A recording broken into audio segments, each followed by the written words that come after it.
نخستین سوالی را که برادران ما طرح کردن، کسایی که در کشورهای عربی زندگی می کنند و موسم رمضان مبارک در حال فرارسیدن هست، میگویند که در جامعه ما تراویح را 8 رکعت میخوانند. سوال اولشان همیست ما چه کاری را انجام دهیم؟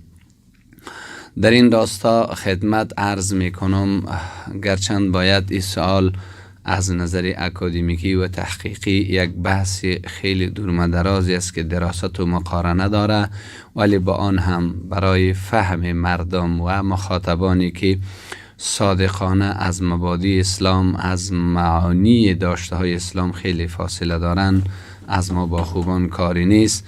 امیدوار هستم که شما موفق و سرفراز بوده باشین.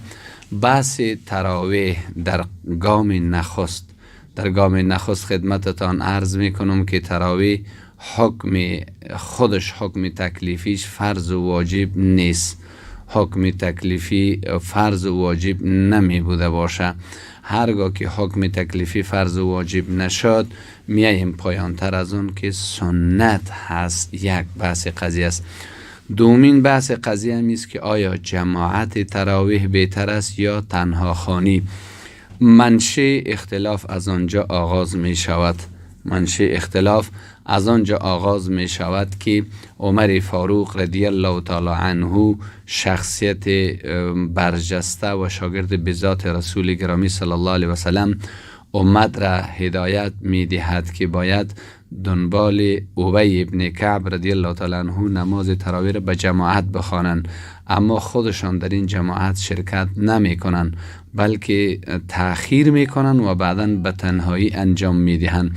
از اینجاست که خدمت عرض می کنم برادران و خواهران امت اسلامی، جنجال از اینجا شروع میشه در میان فقیهان و مجتهدان امت. آیا جماعت بهتر است یا تنها خوانی؟ فیصله شخصیت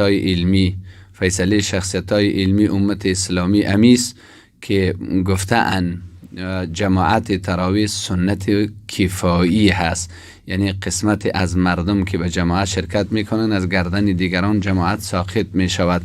و تعبیر دیگرشان همیست کسایی که قرآن خوبش میخوانن، به تعدیل ارکان نماز میخوانن، اینا کسایی هستند که باید دقیقاً تنها میخوانن، به تأخیر میخوانن، به تأنی میخوانن، از دیگران خیلی بالاتر و زیباتر و خوبتر انجام میشود. یک بحث قضیه.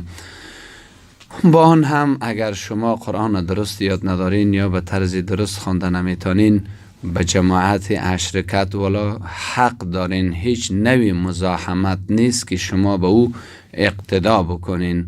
منفی جنجالکای خردریزی که نواقض وضو از صادر شده و وضو نگرفته و بحثا نادر و نایاب است. باقی میاییم 12 رکعت دیگر اگر شما به دنبال تنها بخوانین هیچ مشکلی دیده نمی شود. اگر میگی که ویترم به جماعت، هیچ اشکال نداره، ویترتان به تنهایی بخوانین.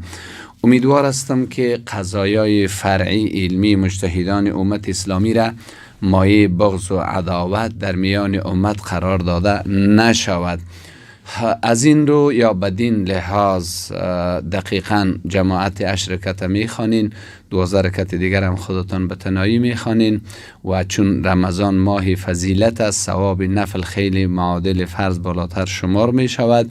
به همین منظور شما این کار انجام میدهید. اگر جماعت ویتر از شما میره، اشکال علمی و تکنیکی دیده نمی شود.